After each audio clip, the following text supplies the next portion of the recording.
The first time my family laughed at me for being poor, it was at my sister's engagement dinner. The restaurant glittered with crystal lights and gold-rimmed plates, the kind of place where menus didn't list prices because the prices weren't meant to be read aloud. I wore a simple charcoal jacket I'd had tailored years ago, and I arrived 10 minutes early, as I always did.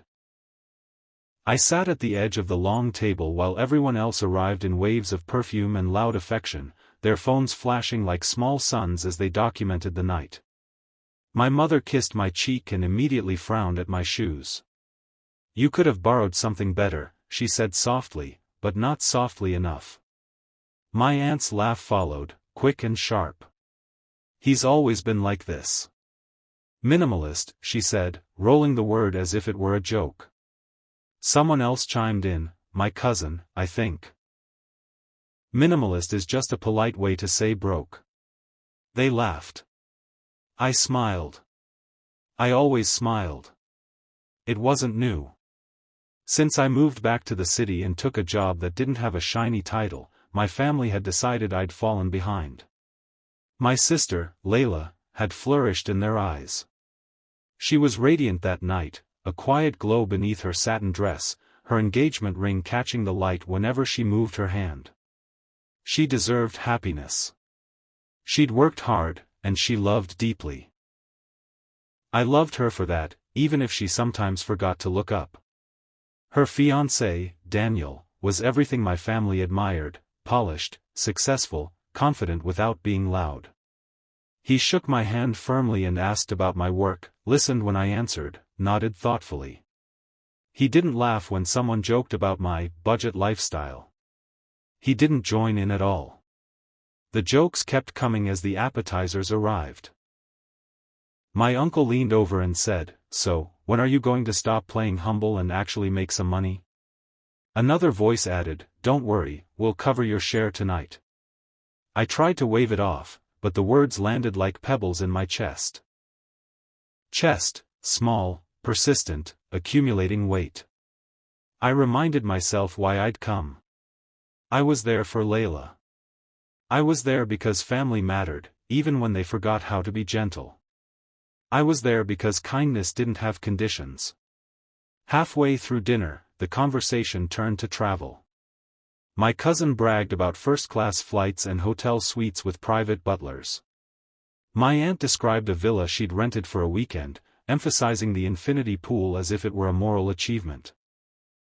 When someone asked me where I'd been lately, I shrugged and said I'd spent some time at the coast. It was true. I didn't add details. "Of course," my mother said, smiling thinly. "The cheap coast." I took a breath. I tasted the rosemary on the lamb and the sting of embarrassment and the old habit of letting things slide. I'd learned early that explaining myself only made people dig in harder. Silence was easier. Dessert arrived, and with it, speeches. Daniel stood and tapped his glass. He thanked my parents, thanked Layla for her love, and spoke about the future with a steady warmth that made the room quiet. When he finished, my father stood to toast the couple and mentioned how proud he was that Layla had chosen someone ambitious and successful. His eyes flicked to me briefly, and I knew what the subtext was. Then Daniel cleared his throat again. "If I may," he said, smiling. "There's something else I'd like to say." He turned slightly toward me. I felt every gaze shift, and my shoulders tightened. I prepared for another joke, another gentle cruelty wrapped in humor. Instead, Daniel said, "I want to thank him." "Me? For what?" my aunt asked, puzzled. "For teaching me something important," Daniel continued. "When Layla and I started dating, I was impatient. I measured everything in outcomes. Numbers. Timelines. I met him," he gestured to me again, "and I couldn't figure him out. He didn't talk about money. He didn't talk about titles. He talked about people. About doing work that mattered. About building things that last." A murmur rippled around the table. Daniel smiled, a little sheepish. It took me a while to realize that he wasn't modest because he had less. He was modest because he didn't need applause. I felt heat climb my neck. Layla looked at me then, really looked, as if seeing a version of me she'd misplaced. And, Daniel added lightly, he's been very kind about never mentioning his jet. The room froze. Someone laughed, uncertain. His what? Daniel blinked. Oh. I assumed you all knew. I could have stopped it then. I could have waved my hand and turned it into a joke. But I saw Layla's face, confusion giving way to curiosity, and my mother's eyes widening, and I realized something important: truth didn't have to be a weapon. It could be a bridge. I don't have a jet, I said calmly. I co-own one. Silence fell like a held breath. My uncle leaned forward. You're joking. I'm not, I said gently. A small one. For work. My mother's voice trembled. What work? I run a logistics company, I said. We specialize in medical transport. Organs, vaccines, emergency equipment. Remote places. Time-sensitive things. I paused. We started small. It grew. Daniel nodded. He flew a team into a mountain town last winter during a storm, he said. They saved a child's life. The laughter didn't return. Something softer replaced it, uncertainty, awe, maybe a hint of shame, but you never, my cousin began. Talked about it? I finished. No. Why? My mother asked, and it wasn't accusatory this time. It was bewildered. Because it's not the point, I said.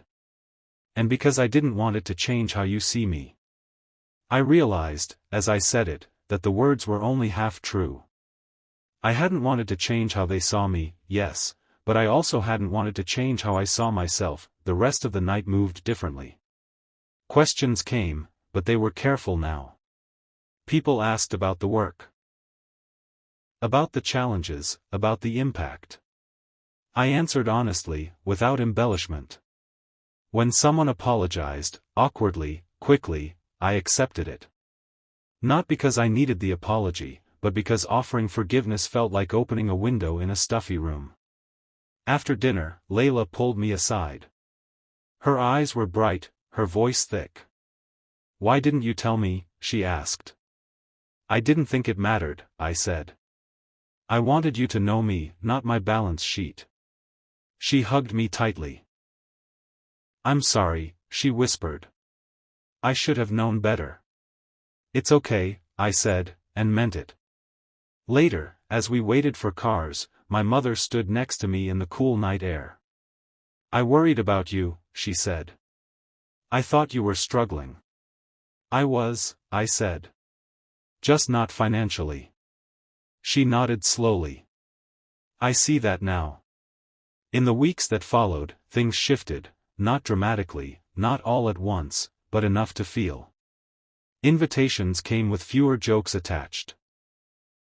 Conversations included pauses where there used to be assumptions. My family didn't become saints overnight, but they became kinder. Or maybe they'd always had the capacity, and it just needed a reason to surface. Daniel and I grew close. He asked for advice, not about money, but about leadership. About building something without losing yourself. I told him what I'd learned the hard way, that success is loud if you let it be, but the quiet version lasts longer. At the wedding, Layla asked me to walk her down the aisle with our father. As the music swelled and we took those steps together, she squeezed my hand and smiled. I smiled back, not because anyone was watching, but because in that moment, kindness felt like the richest thing I owned. That I still don't talk about the jet unless someone asks. I still wear the same shoes. I still arrive early.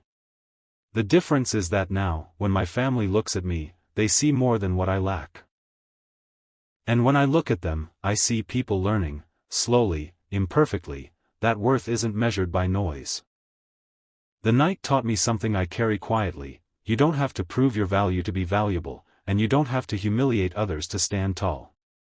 Kindness, like trust, grows best when it's not announced.